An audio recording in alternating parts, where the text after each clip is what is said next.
வணக்கம். நான் உங்கள் யூடியூப் சூப்பர் ஸ்டார் பிஜி. இன்னைக்கு தியேட்டர் ரிலீஸா இருக்கும் திரைப்படம் டார்க் ஜெயிண்ட் படத்தின் திரைவசம். இந்த திரைப்படம் எப்படி இருக்கு? சாத்தான் படமா, இல்ல பேய் படமா, இல்ல பார்க்கறவங்க ஒவ்வொருத்தருக்கும் நடுங்க வைக்கிற திரைப்படமா? இந்த படத்தோட கதை என்னன்னு பார்க்கறதுக்கு முன்னாடி கல்லா படித்தவன் யூடியூப் சேனலை மறக்காம சப்ஸ்கிரைப் பண்றங்க, லைக் பண்றங்க, ஷேர் பண்றங்க. வாங்க பார்ப்போம். இந்த திரைப்படத்துல நடிகர் பாக்யராஜ், வில்லிங்ஸ்டன், மதன்குமார், சோனியா அகர்வால், ஜோவிதா மற்றும் பலர் நடிச்சு வெளியே வந்திருக்கும் திரைப்படம் டார்க் ஜெயிண்ட். இந்த திரைப்படத்துல அப்படி என்ன சொல்ல வந்தாங்க? இந்த திரைப்படத்துல கதையில ஏதோ புதுமை பண்ணியிருக்காங்களா இல்லையான்னு இப்ப இந்த படத்தோட கருவில் லைட்டா பார்ப்போம். கதாநாயகனோட தங்கச்சி, கதாநாயகனோட ஒய்ஃப், இவங்க 2 பேரும் சந்தோஷமா வாழ்ந்துருக்காங்க. இவங்க 3 பேரும். ஆனா கதாநாயகனுக்கு ஏகப்பட்ட கடன் ஆயிடுச்சு. கடன் அவர் ஃப்ரெண்டு கிட்டவே கை நீட்டலாம் வாங்கியிருக்காரு. பட் இருந்தாலும் நம்மளுக்கு ஒரே ஆப்ஷன் கடன் அடைக்கணும், வாங்கின கடனைபடியா நம்ம திருப்பி தரணும் அப்படின்றாரு. என்னதான் பண்றது அப்படி யோசிக்கும் போது தான் இது வரைக்கும் ரொம்ப வருஷமா இல்லாத ஒரு போன் வந்தது. அந்த போன்ல அவங்க தாத்தாவோட ஊர், அவங்க தாத்தா ஊர்ல இருந்து போன் பண்றாங்க. உடனே இந்த ஊருக்கு நீங்க வாங்க, தாத்தா உங்களுக்கு எல்லாரோட சொத்தையும் உங்களுக்கு எழுதி வைக்கணும் அப்படின்னு விருப்பப்படுறாரு. நீங்க எந்த ஒரு வேலையா இருந்தாலும் உடனே புறப்பட்டு வாங்க அப்படின்னு சொல்றாரு. கதாநாயகனுக்கு அப்படியே ஒரு ஷாக்கு. என்னடா இத்தனை வருஷமா இல்லையே, எப்படி நமக்கு ஃபோன் பண்ணி கண்டுபிடிச்சி சொல்றாரு? சரி, எப்படி ஒன்றா கண்டுபிடிச்சிருக்கணுமே, நமக்கு தேவை சொத்து, கார், பங்களாலாம் வருது, நம்ம போகலாம் அப்படின்னு சொல்லிட்டு கதாநாயகியை கூப்பிட்றாரு. கதாநாயகி இப்போ இந்த இதில் நான் எப்படி வர்றது அப்படின்னு கேட்குறாரு. கதாநாயகனோட தங்கச்சியும் கூப்பிட்டு 3 பேர் போகிறாங்க. 3 பேர். அந்த வீடே ஒரு பாலஞ்சு போய் கிடக்குது. இவருக்கு ஃபோன் பண்ணி கூப்பிட்டவங்க பேர் செந்தில். அந்த செந்தில் அந்த இடத்துலயே இல்லை. ஆனால் இவர் ஃபோன் பண்ணி கூப்பிட்டுருக்காங்க, உள்ளே போயிருக்காங்க. கொஞ்ச நாள் பார்த்து அப்படி இந்த செந்தில் வருவார். இந்த வீடு தாத்தா என்கிட்ட பேசவே மாட்டாரு, படுத்தபடி கேட்குறாரு, எப்படி அவர் சாப்பிட்றாரு, என்ன பண்ணுறாரு, அதெல்லாம் அவரே பார்த்து பாருங்க, உங்களை நீங்கள் பத்திரமா பார்த்துக்கங்க, நீங்கள் இங்கே இருங்க, நான் சொத்து டாக்குமெண்ட்லாம் ரெடி பண்ணிட்டு உங்ககிட்ட வரேன்றாரு. ஆனால் இவங்க 3 பேரும் உள்ளே நுழைஞ்சதுக்கப்புறம் உடனே கதாநாயகி பார்த்தீங்கன்னா கன்சீவ் ஆகுறாங்க.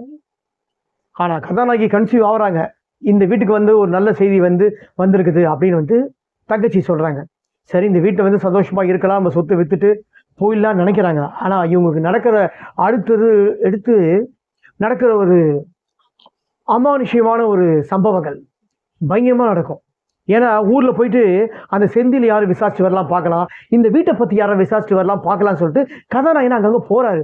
ஜெயிச்சேஞ்சிங்க, நீங்க இருக்காதீங்க இந்த வீட்டை பத்தியும் கரெக்டான ரிப்போர்ட் இல்லை, நீங்க சொல்ற வீட்டுல அந்த செந்தில்லாம் யாருமே இல்லை, நீங்க தான் சொல்றீங்க செந்திலா இருக்கான்னு. பட் இருந்தாலும் அந்த வீட்டில் இருக்காதீங்க, அந்த வீட்டில் இருந்தாவே தவறான சக்திகள் வரும், தவறான மென்டல் குணம்லாம் மனநல பாதிக்கப்படுறாங்க உத்தரம்.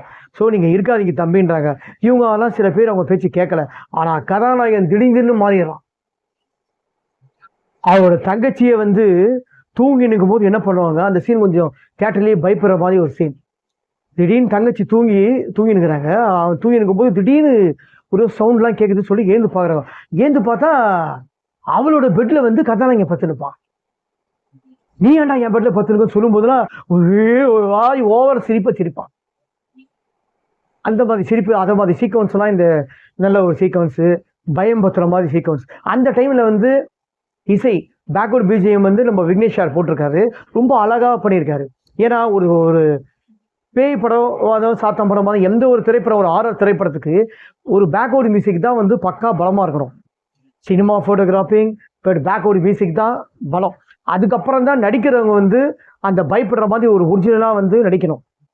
ஸோ அதை இந்த திரைப்படத்தில் பேக்வர்டு மியூசிக் நல்லாவே அமைஞ்சிருக்கு, சினிமா ஃபோட்டோகிராஃபர் நல்லாவே அமைஞ்சிருக்கு.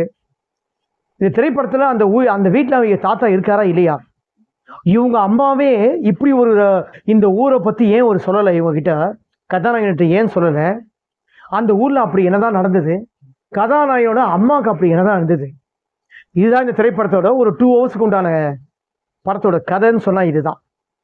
இதுக்கப்புறம் அந்த ஊரை விட்டு போனாங்களா இல்லையா, தாத்தாவோட சொத்தை மீட்டாங்களா இல்லையா, அந்த இடத்த அந்த வீட்டுல தாத்தா முதல்ல இருக்காரா இல்லையா, இதுதான் இந்த படத்தோட கதை. ரொம்ப நல்லா எடுத்துட்டு போயிருக்காங்க. இந்த படத்தோட கதைன்னு சொன்னா இதுதான். ஸ்கிரீன் பிளே நல்லா பண்ணிக்காங்க. சோனியா அகர்வால் அவங்களுக்கு கொடுத்த கதாபாத்திரம் ஏன்னா ஸ்கிரீனில் அழகான முறையில் ப்ரெசென்ட் பண்ண முடியுமோ அந்த அளவுக்கு ப்ரெசென்ட் பண்ணிக்காரு. அதுக்கப்புறம் நம்மளை பார்த்தீங்கன்னா பாக்யராஜ் சார் அவர் ஒரு நல்ல கேரக்டர், என்ன கேரக்டரோ அந்த செய்தி படிக்காங்க. வில்லிங்ஸ்டன் அவரோட கேரக்டர், கதாநாயகி நல்லாவே தெரியும், ஜோவிதா வில்லிங்ஸ்டனோட பொண்ணு, அவங்க நல்லா பண்ணிக்காங்க. இந்த படத்தோட எடிட்டிங் நல்லாவே பண்ணியிருக்காங்க. இந்த படத்தோட writer and director KS Kisan.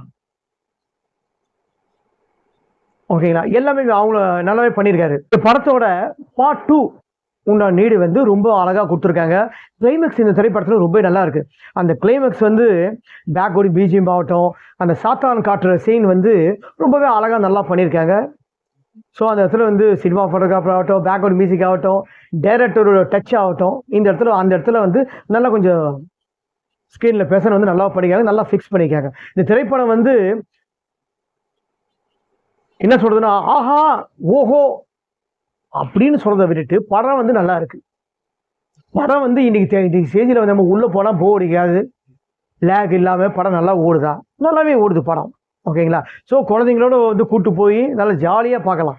ஏன்னா குழந்தைங்களா இப்போ வந்து த்ரில்லிங், சவுண்ட் எஃபெக்ட் இதெல்லாம் ரொம்ப எதிர்பார்ப்பாங்க குழந்தைங்க. இப்போ இருக்க 2K கிட்ஸ் குழந்தைங்களாம் ரொம்பவே அதிகமாக பார்ப்பாங்க. ஸோ அவங்க எதிர்பார்க்கறது எல்லாமே இந்த திரைப்படத்தில் ரொம்பவே நல்லாவே இருக்கு. ஸோ இந்த வாரம் தேட்டர் ரிலீஸ் ஆன திரைப்படங்க, யாரும் வந்து வீட்லேயும் பார்க்காம, ஓகேங்களா, மொபைலில் பார்க்காம தியேட்டரில் இந்த திரைப்படத்தை ஒரு நல்ல சவுண்ட் எஃபெக்டோடு வந்து நல்லா பார்க்க வேண்டிய ஒரு நல்ல சாத்தான் திரைப்படம்.